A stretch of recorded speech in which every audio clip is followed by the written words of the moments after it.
So in this segment, we're going to be talking about UK-EU talks around the Northern Ireland Protocol have essentially been paused due to the uncertainty around Boris Johnson. So this is a very smart move from Sefcovic and the rest of the Commission, because they can't cut a deal with Liz Truss because they don't know if they don't know if Boris Johnson will be Prime Minister for much longer, to be honest. And there's no guarantee that Liz Truss can actually uphold any agreement because of the kind of fragility around Boris Johnson. A trade war with the EU might actually help him win some support back with his base.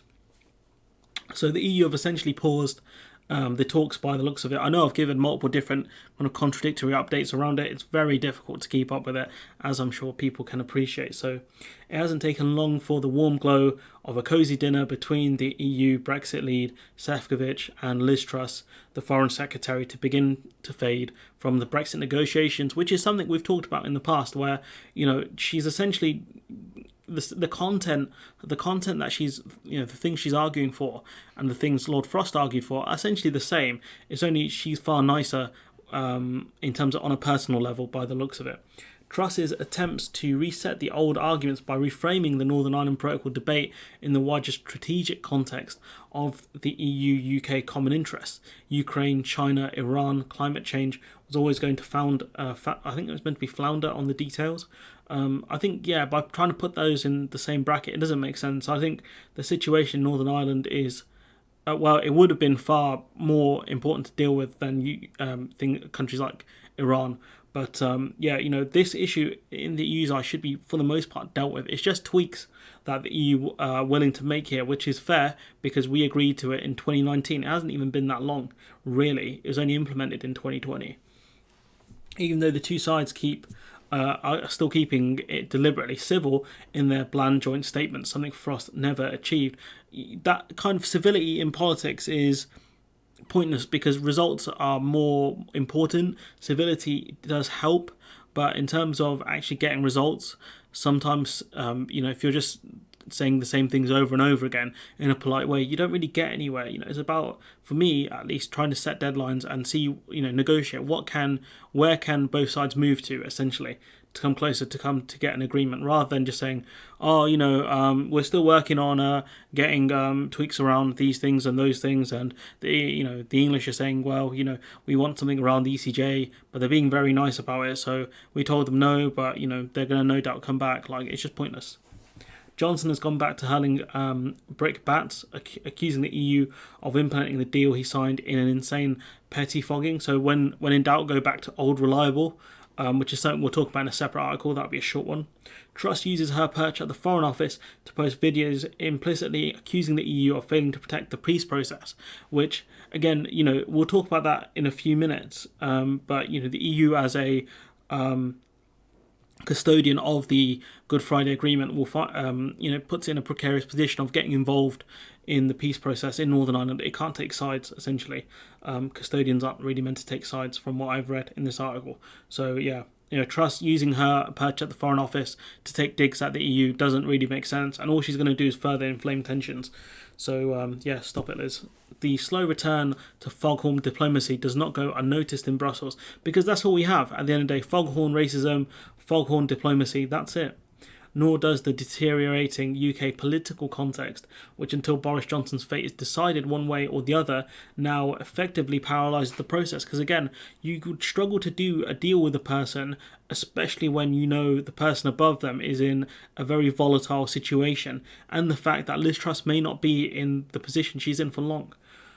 As one EU official explains it, why would Truss cut a deal now with the prospect of a leadership election hanging in the air? Why would the Commission make concessions when Truss cannot cut a deal, even if she wanted to, because it still needs Boris Johnson's authorisation? And let's not forget, if the EU do give, Liz Truss, a deal or, concessions in further talks, she's going to use that to bolster her leadership campaign. And I don't think the EU are in the business of helping Liz Truss become Prime Minister. So the process is stuck, but here's a question.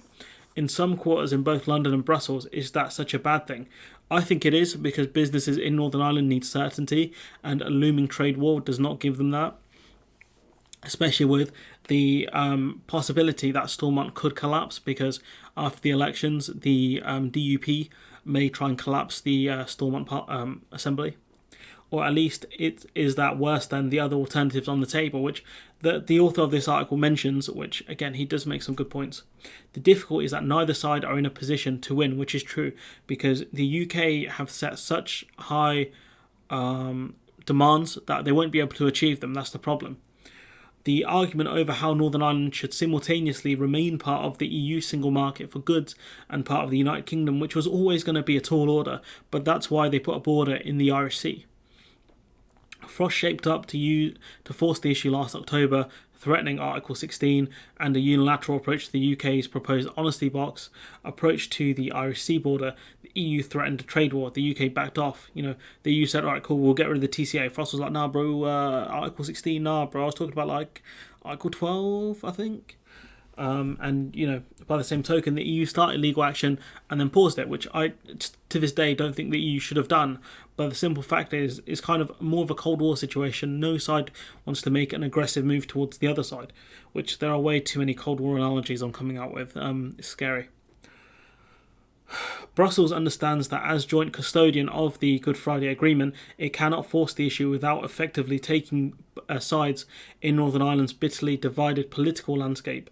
Past form says the EU will be very wary of interfering with that balance. And I asked, the people in the comments, what do you think about the EU's kind of situation as custodian of the Good Friday Agreement? How does that restrict them from taking certain actions against the British government? Because the last thing the EU want is a hard border within the island of Ireland. That's not going to happen.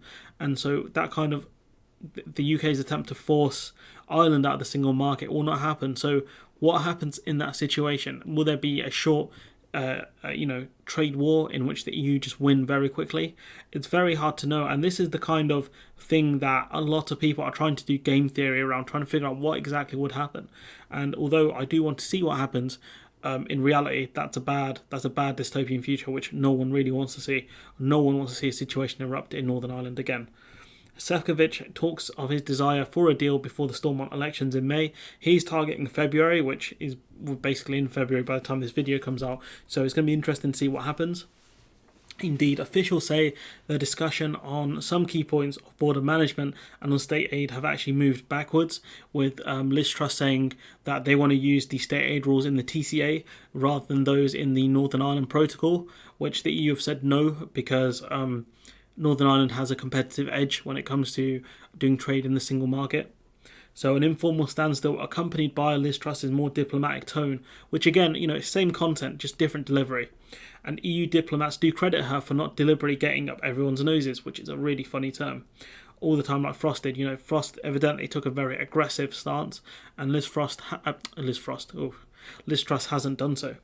In the meantime, the protocol partially implemented and operating under extended grace periods to reduce the border friction continues to function in a fashion. And we'll talk in another article about how an EU Commission's audit has said that the Northern Ireland protocol, the border facilities in Northern Ireland aren't up to scratch. Let's see exactly what that article says. Irish Sea border checks not fit for purpose. It's according to an audit carried out by the European Commission. So essentially this works for no one, but it's better than the alternative, which is a trade war, especially given the state of the British government, because they are looking for some sort of conflict, in my opinion. In the meantime, we mentioned that no one is saying this is an ideal set of affairs or that it can continue this way indefinitely, only that it's probably better than the alternatives, which is the UK continuing to saber rattle and threaten Article 16, the EU saying, well, if you do that, we're going to just suspend the TCA and causing a very hostile environment. Northern Ireland businesses don't like the uncertainty, but the Northern Ireland economy is doing fine because, again, they're in the single market for goods, and also they can export to GB freely, which puts them in a very good situation in terms for goods. The UK doesn't like the border at all, but it will do the bare minimum to keep technical discussions alive, which I think partially isn't true. We'll see what happens in the future. Johnson may be ousted and a new, more pragmatic Prime Minister, one far less invested in denying a deal he created, may be installed. So that could be Sunak. I think if Sunak was Prime Minister, the Northern Ireland situation wouldn't be as bad. I think if it's Liz Truss, it will continue to be quite bad. It just depends. The Stormont elections may also reorder the debate. So this is a bit where I was slightly confused about. So if, again, in the comments, you can just let me know. If Sinn Féin emerges as the largest party and unionists refuse to work with it, it will collapse Stormont, which makes sense.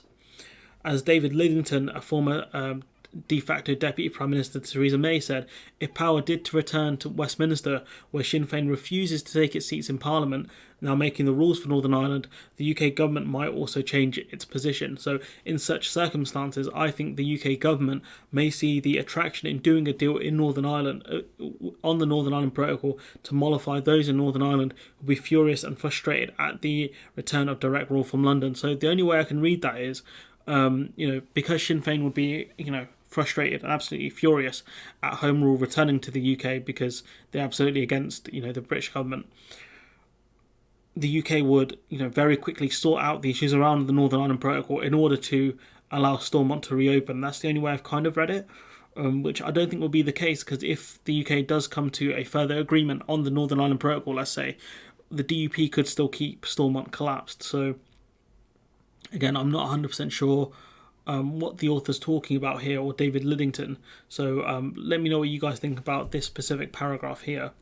There's a bit more from David Henning. This is, again, stuff I disagree with. Former UK civil servant and prominent critic of many Brexit decisions, saying the ultimate solution may lie in seeking a covenantal relationship based on a more open-ended political commitment rather than a text-based approach. A treaty can, after all, be broken easily, but those commitments can be broken even easier because it's hard to keep people accountable on things like less on political commitments.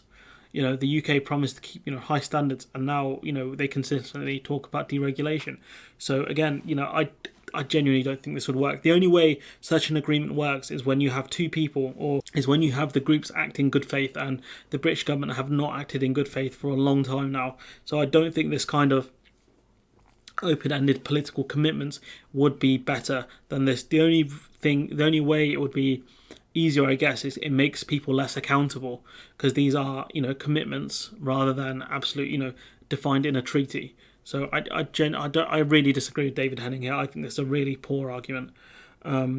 So he argues that the spirit that created the 1998 peace agreement will need to be applied to this intractable problem if an enduring solution is to be found. And the thing I disagree with here is you can't compare this to, I think, the Troubles, because people died in the Troubles. There was absolute a horror show from what I've read and what people have told me, and I think there was a determination from some people to actually end the conflict. You had a lot of good faith actors. You had multiple different countries getting involved in order to come to an agreement in Northern Ireland to stop the Troubles. That those same people are gone. We have a government in the UK that acts in absolute bad faith. So you wouldn't be able to get agreements if in '98 if that was the case, I think. And in this case now, over the Northern Ireland Protocol, you will not get an agreement with the government that acts in bad faith, especially when the Prime Minister may not be here for a long time. But anyways, those are my mad ramblings. Let me know what you think in the comments below. Like, comment, share, subscribe. There's some more stuff here about Northern Ireland's economic situation. Nothing more too relevant about the article, but yeah. Oh, another dose of Foster's propaganda. And for an ever more dysfunctional EU. Oh, lol, this is funny. It's pretty funny. Why not show the growth rate for all 7 countries in a direct comparison, as it'll give totally different perspective with the UK than holding its own apart from with the US. I mean, we're not, we've fallen the furthest in the G7, so it makes sense that we would have better growth figures, but most countries have actually gotten back to their former pre-pandemic levels, and we haven't. This is the rest of the G7. This is their average. So if anything, they should be lower than, surely. They should be lower than us. If, the fact that we're only struggling to compete with the US. So this number should be down here then, if the other G7 countries are doing worse than us. So, great comment, my G. Great comment. What a joke. Anyways, I'm going to leave it there. Let me know what you think in the comments below. Like, comment, share, subscribe, and hopefully I'll see you in the next one. And support the channel on Patreon if you can.